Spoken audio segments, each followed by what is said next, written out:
Saya nak share jugalah satu kisah. Ini memang real case.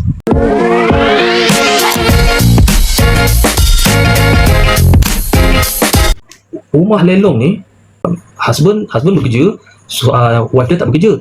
Tapi malangnya husband dia accident. Bulan puasa memang saya ingat. Sebab rumah tu ada klien saya nak masuk. Jadi saya sebagai ejen, saya sebelum masuk lelong memang kita akan pergi survey dulu lah. So bila kita pergi survey, kebetulan saya dapat jumpa owner. Memang owner ada duduk kat situ lagi. Dan saya jumpa dengan owner. Saya tanya owner, betul ke rumah nak kena lelong? Dia owner dia mengakulah. Dan dia mengaku dia dah lama tak bayar loan sebab dulu dia bekerja.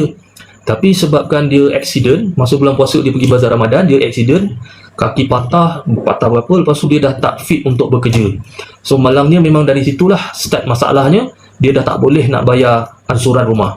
Jadi memang tak boleh nak buat apa, rumah tu masuk lelong. Jadi bila saya dapat info macam tu, memang kita kesian lah kan, memang kita kesian. Tapi dia sendiri dah mengaku yang dia pun dah cuba minta tolong saudara apa semua, memang tak dapat nak buat apa. Jadi saya just bagi tahu dia, sebab dia pun macam owner-owner lain yang saya jumpa, dia orang tak faham, dia orang tak clear, dia orang tak tahu yang sebenarnya bila rumah dia orang dah masuk lelong, bukan penamat semuanya, bukan penamat lagi. Sebab kalau rumah tu dilelong, bank hanya ambil berapa yang owner tu hutang dengan bank, ataupun lepas tu dia akan tolak-tolak lah berapa fees pelelong, fees mahkamah. So balance tu akan dapat kepada owner.